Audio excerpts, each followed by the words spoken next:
إن الحمد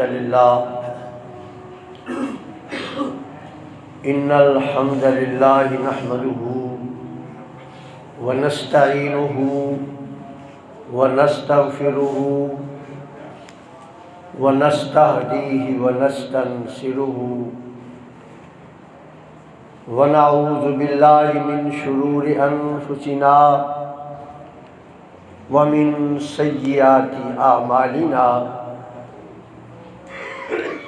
من يهده الله فلا مضل له ومن يضلله فلا هادي له وأشهد أن لا إله إلا الله وحده لا شريك له ونشهد أن محمدًا عبده ورسوله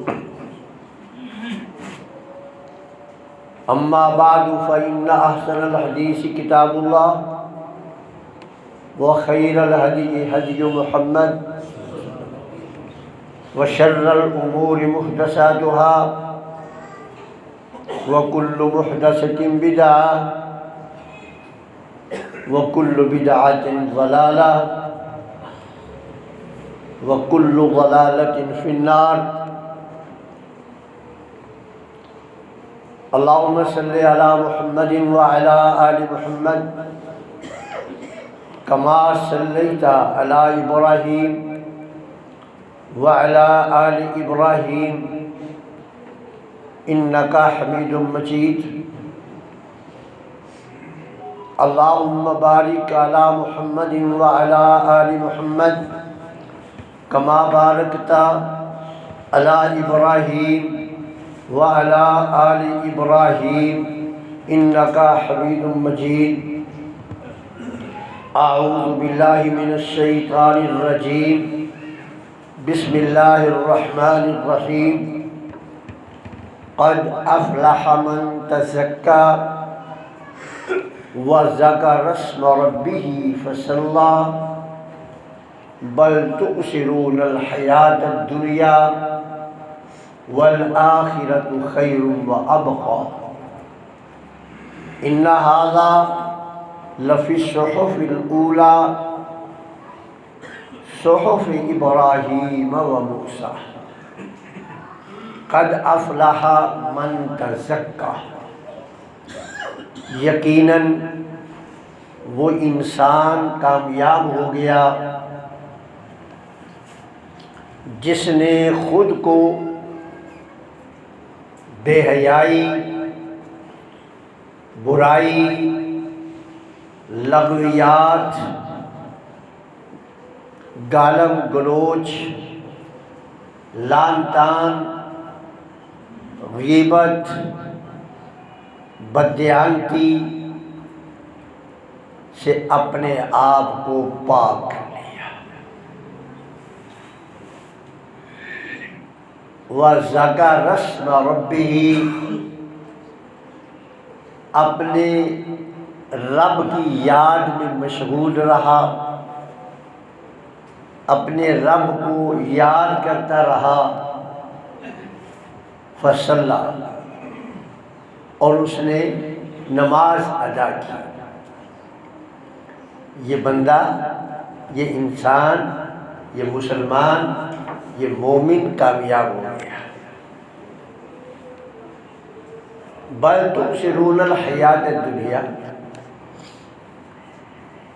لیکن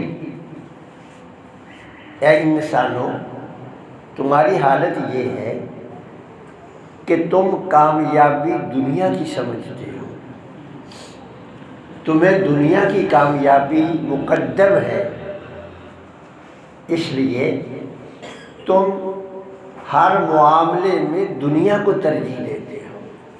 بل تؤثرون الحیات والآخرۃ خیر وابقی، لیکن یہ بات یاد رکھ لو، آخرت کی کامیابی دنیا کی کامیابیوں سے بہت بہتر ہے۔ دنیا نہ پائیدار ہے، فانی ہے، چند برسوں پر مشتمل ہے، لیکن آخرت جو ہے یہ دائمی ہے، وہاں ہمیشہ رہنا ہے۔ وَالْآخِرَةُ خَيْرٌ وَأَبْقَىٰ إِنَّ هَٰذَا لَفِي الصُّحُفِ الْأُولَىٰ صُحُفِ ابراہیم و موسیٰ۔ اور یہ ہدایات اے امت محمدیہ صرف ہم نے آپ کو نہیں دی، آپ سے پہلے جتنی بھی کتابیں، جتنے بھی صحیفے ہم نے انبیاء پر بھیجے، یہ ہدایات ان سب میں موجود ہے۔ اس سے یہ پتہ چلا کہ جن چیزوں کا ان آیات میں تذکرہ ہے، میرے مالک کے نزدیک ان کی بڑی اہمیت ہے، تبھی تو ہر کتاب کے اندر اس کو بطور قاعدے کے، بطور قانون کے، بطور ضابطے کے بیان کیا ہے۔ اور ہم اس وقت یعنی 3 چیزیں بلکہ 4 سمجھ لیں، بلکہ ساری عبادات ہی سمجھ لیں۔ ایمان، قرآن بھی انسان کا تزکیہ نفس کرتا ہے، ایمان بھی تزکیہ نفس کرتا ہے، اور رمضان بھی تزکیہ نفس کرتا ہے۔ دن کا روزہ اور رات کا قیام بھی تزکیہ نفس کرتا ہے۔ قرآن کی تلاوت یہ تزکیہ نفس کرتی ہے۔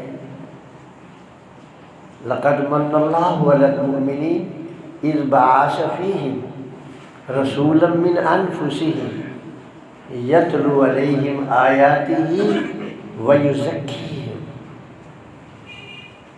کہ ہم نے ایمان والوں پر یہ احسان عظیم فرمایا کہ ہم نے انہی میں سے ایک باعظمت شخصیت کو رسول بنا کر بھیجا جو انہیں قرآن سناتا ہے، اور قرآن سنا کر ان کا تزکیہ کرتا ہے۔ اور آپ نے الحمدللہ ماہ رمضان کے قیام میں قرآن سنا، اور قرآن کے سننے سے تزکیہ ہوتا ہے۔ یتلو علیہم آیاتہ ویزکیہم، قرآن کی تلاوت کرنا اور سننا یہ تزکیہ نفس کرتا ہے۔ اللہ اکبر۔ رسول اللہ نے فرمایا تزکیہ کا مطلب یہ ہے کہ انسان سابقہ گناہوں سے پاک ہو جائے، یہ ہے تزکیہ کا مطلب۔ تزکیہ نفس کا مطلب کیا ہے؟ کہ انسان سابقہ گناہوں سے پاک ہو جائے، جس طرح دھوبی سفید کپڑے کو میل کچیل داغ دھبے سے صاف کر دیتا ہے، اس طرح قرآن کی تلاوت، قرآن سننا، سنانا، اس پہ عمل کرنا، یہ انسان کو گناہوں سے پاک کر کے اس کے دامن کو سفید کپڑے کی طرح بے داغ کر دیتا ہے۔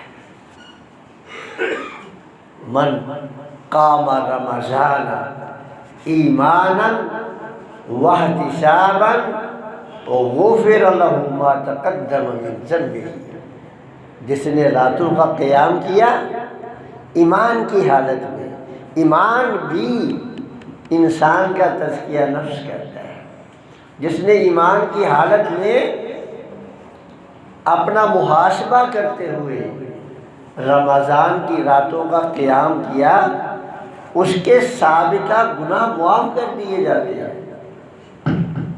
من صام رمضان ایمانا واحتسابا غفر لہ ما تقدم من ذنبہ، جس نے رمضان کے روزے ایمان اور اپنا محاسبہ کرتے ہوئے رکھے، اس کے سابقہ تمام گناہ معاف کر دیے جاتے ہیں۔ رسول اللہ صلی اللہ علیہ وسلم نے فرمایا کہ ایک نفلی روزے کی میں بات کرنے لگا ہوں، اور فرضی روزہ جو ہے نا، جو فرضی عبادت ہے، وہ نفلی عبادت سے 70 گنا زیادہ درجہ رکھتی ہے۔ اب جو نفلی روزے کا ثواب ہے اس کو گھر جا کر کیلکولیٹر پر، موبائل پر آپ 70 سے ضرب دے لینا۔ نفلی روزہ رسول اللہ صلی اللہ علیہ وسلم نے فرمایا جو اللہ کی رضا کی خاطر، اللہ کو راضی کرنے کے لیے روزے کے تقاضے پورے کر کے رکھتا ہے، اللہ اسے جہنم سے 70 سال کی مسافت کے برابر دور کر دیتا ہے۔ 70 سال کی مسافت کے برابر جہنم سے دور کر دیتا ہے۔ جو نفلی روزہ اپنا محاسبہ کرتے ہوئے رکھتا ہے، اب آپ اس کو گھر جا کر پہلے 70 سے ضرب دینا ہے، اور جو جواب آئے پھر آپ نے اسے 30 سے ضرب دینی ہے۔ جو جواب آئے پھر آپ نے اسے 30 سے ضرب دینی ہے۔ پھر دیکھنا کہ آپ کو رب ذوالجلال اس رمضان کی وجہ سے جہنم سے کتنا دور کر دے گا۔ 30 سے میں نے کہا یہ نہ کوئی سمجھ لے کہ اگر 29 ہو گئے تو پھر 29 سے ضرب دینی پڑے گی، نہیں، ضرب آپ نے پھر بھی 30 سے ہی دینی ہے، کہ رسول اللہ نے فرمایا کہ ثواب رمضان کا مہینہ بھلے 29 کا ہو بھلے 30 کا ہو، ثواب تمہیں 30 کا ہی ملنا ہے، ثواب تمہیں 30 کا ہی ملنا ہے۔ اس لیے میں نے یہ کہا ہے کہ پھر اس جواب کو 30 سے ضرب دینی ہے۔ یہ گھر میں جا کر آپ نے کرنا ہے، اور پھر دیکھنا کہ یہ رمضان، یہ قرآن، یہ ایمان آپ کو جہنم سے کتنا دور کر دے گا۔ میرے بھائیوں، اور زکوٰۃ کو بھی زکوٰۃ اس لیے کہتے ہیں، زکوٰۃ کا معنی بھی ہے پاک کرنا، اور یہ جو آپ نے صدقۃ الفطر دینا ہے اس کو بھی زکوٰۃ الفطر کہا گیا۔ یعنی یہ جو پہلا ثواب ہے جو میں نے ابھی آپ کو بتایا ہے نا، یہ ثواب ہے صرف روزوں کا۔ اب آؤ قیام کی طرف۔ قیام میں رسول اللہ صلی اللہ علیہ وسلم نے فرمایا کہ جس بندے نے عشاء کی نماز باجماعت ادا کی اور فجر کی نماز بھی باجماعت ادا کی، اس بندے کو رات بھر قیام کرنے کا ثواب ملتا ہے۔ اب آپ جو ہے اس کو بھی 30 سے ضرب دے لینا، کیونکہ آپ نے رمضان کی راتوں میں قیام کیا ہے، اس کو بھی آپ 30 سے ضرب دے لینا۔ اب آ جائیں آپ صدقۃ الفطر کی طرف، کیونکہ وہ بھی آپ اسی کا حصہ ہے نا۔ صدقۃ الفطر کے بارے میں رسول اللہ نے فرمایا کہ یہ جو صدقۃ الفطر ہے نا، یہ ہے طہرۃ للصائم من اللغو والرفث، کہ صدقۃ الفطر جو ہے یہ جو کمیاں کوتاہیاں انسان ہونے کے تقاضے جو انسان سے روزہ رکھ کر قیام کر کے کمیاں کوتاہیاں ہو گئی ہیں، یہ جو آپ نے ضربیں دے دے کر ثواب حاصل کیا ہے، اللہ رب العزت اس میں کمی نہیں کرے گا۔ یہ جو زکوٰۃ الفطر ہے نا، وہ کمیاں کوتاہیاں میں جو ہے وہ عدل بدل کر دے گا، یعنی ثواب میں کمی نہیں آنے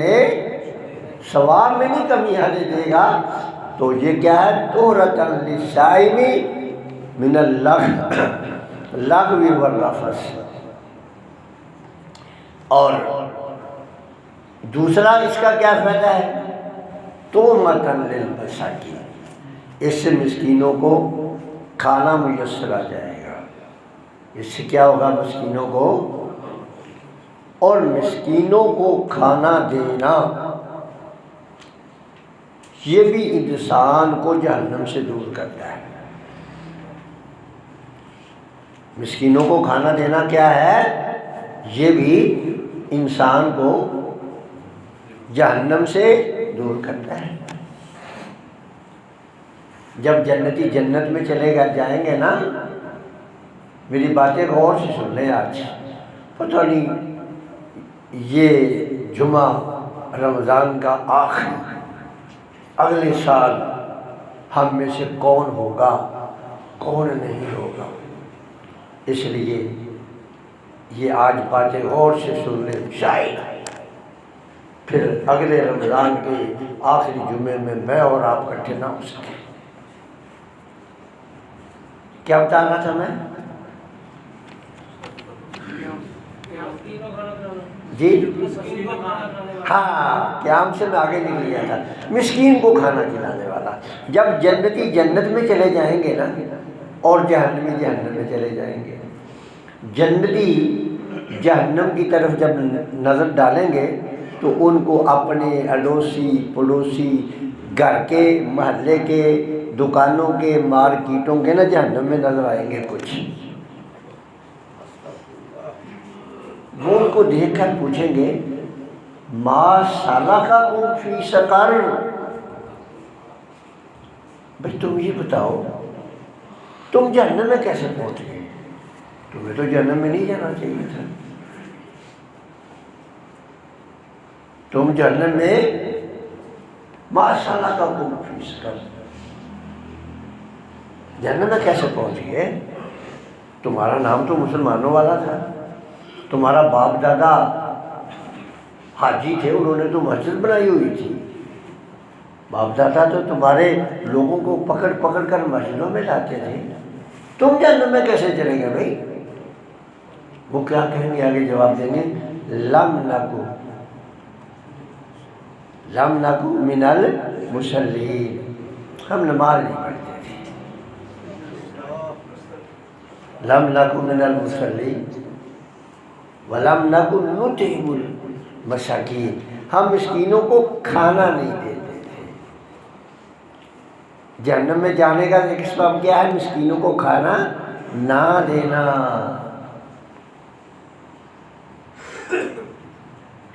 وَكُنَّا نَخُوضُ مَعَ الْخَائِضِينَ، اور ہم بیٹھ کر وقت پاس کرتے رہتے تھے۔ تو اب اس سے آپ نے جو ہے صدقۃ الفطر دیا، اب آپ جو ہے اس سے بھی اس کو ضرب دیتے جائیں، تو بھلا ایک مسلمان جہنم سے اتنی دور انشاءاللہ پہنچ جائے گا کہ جہنم کی طرف سے اگر ہوا بھی چلے تو ہوا کے ذریعے بھی اس کو تپش نہیں پہنچے گی، ہوا کے ذریعے بھی انشاءاللہ اس کو تپش نہیں پہنچے گی۔ لیکن بات یہ ہے اگر ہم یہ عبادات کر کے اپنا تزکیہ نہ کر سکے، روزے بھی رکھے، زکوٰۃ الفطر بھی دی، راتوں کا قیام بھی کیا، یہ سب کچھ کرنے کے بعد اگر ہم تزکیہ نفس نہ کر سکے تو کتنے افسوس کی بات ہے۔ رب ذوالجلال کے رسول نے فرمایا رب صائم لیس لہ من صیامہ الا الجوع، کچھ روزے دار ایسے بھی ہوں گے کہ جن کو قیامت کے دن لال جھنڈی دکھا دی جائے گی۔ کتنے وہ بد نصیب ہیں کہ سب کچھ کیا، سب کچھ کیا، لیکن یہ ضربیں جو ہے نا، ایک بٹن آف کا دبانے سے سب آف ہو گئے۔ تو اس لیے میرے بھائیوں، یہ چند دن رہ گئے ہیں، یہ اپنے آپ کو پاک کر لیں۔ کام یہ ہے کامیابی، قد افلح من تزکا، جس نے اپنے آپ کو گناہوں سے پاک کر دیا۔ لیکن میرے بھائیوں، اگر ہم رمضان جو ہے نا، یہ ایک ورکشاپ ہے، ہمیں بھولا ہوا سبق یاد دلانے کی یہ ایک ورکشاپ ہے، یہ ٹریننگ ہے، یہ تربیت ہے سالانہ، کہ تاکہ کچھ باتیں اگر بھول گئی ہیں نا تو یاد رکھیں۔ لیکن میرے بھائی، اگر میں اپنی مثال ہی دیتا ہوں، اگر میں خطبے بھی دیتا رہا، قیام و سیام بھی کیا، اور میں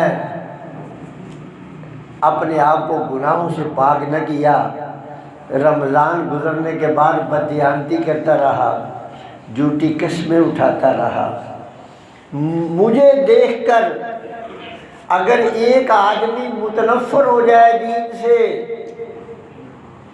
کہ داڑھی والا حافظ نے ہمیں دھوکہ دیا ہے، اگر وہ مجھے دیکھ کر، اس بد نصیب کو دیکھ کر اگر وہ اسلام سے متنفر ہو جائے، تو مجھے بتاؤ میرا ٹھکانہ کہاں ہوگا؟ میں نے تو ایندھن بننا ہے، لیکن میں نے اس کو بھی آگ کا ایندھن بنا لیا۔ مجھے تو لوگوں کے لیے رول ماڈل ہونا چاہیے۔ میں اب سب داڑھی والے بھائیوں سے کو یہ خبردار کر رہا ہوں کہ ہمیں لوگوں کے لیے رول ماڈل ہونا چاہیے، لوگ مجھے اور آپ کو دیکھ کر اسلام قبول کریں، لیکن میرے اور آپ کے کردار کو دیکھ کر اللہ کی قسم اگر کوئی اسلام سے منحرف ہو جائے تو شاید نجات کے سارے دروازے بند ہو جائیں۔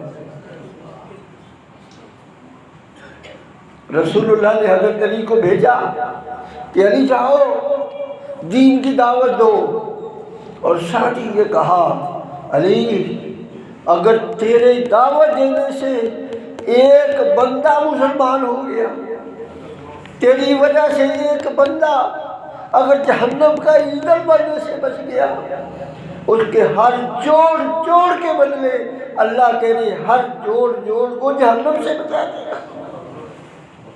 اب ظاہر ہے اس کے برعکس میرے اور آپ کے کردار کی وجہ سے اگر ایک بندہ جہنمی ہو گیا تو میں جنت میں کیسے جا سکتا ہوں؟ آپ جنت میں کیسے جا سکتے ہیں؟ اس لیے اللہ کے لیے اپنے کرداروں کو درست کر لے، لوگوں کے لیے باعث شرم نہ بنے، لوگوں کو اسلام سے منحرف کرنے کا ذریعہ نہ بنے، لوگوں کو لوگ آپ کی طرف دیکھ کر، لوگ میری طرف دیکھ کر دین کی طرف راغب ہوں، تو پھر تو یہ کامیابی ہے۔ قد افلح من تزکا وذکر اسم ربہ فصلی۔ لیکن اگر وہ آگے والا جملہ جو ہے کہ بل تؤثرون الحیاۃ الدنیا، اگر ہم نے دنیا کے کاموں کو ترجیح دی، دنیا کے حصول کے لیے سب کچھ کرتے رہے، تو میرے بھائیوں انجام بڑا برا ہے۔ یہ روزے نمازیں اللہ کو ان کی کوئی پرواہ نہیں، حبطت اعمالہم، یہ سارے اعمال ضائع ہو جائیں گے، برباد ہو جائیں گے۔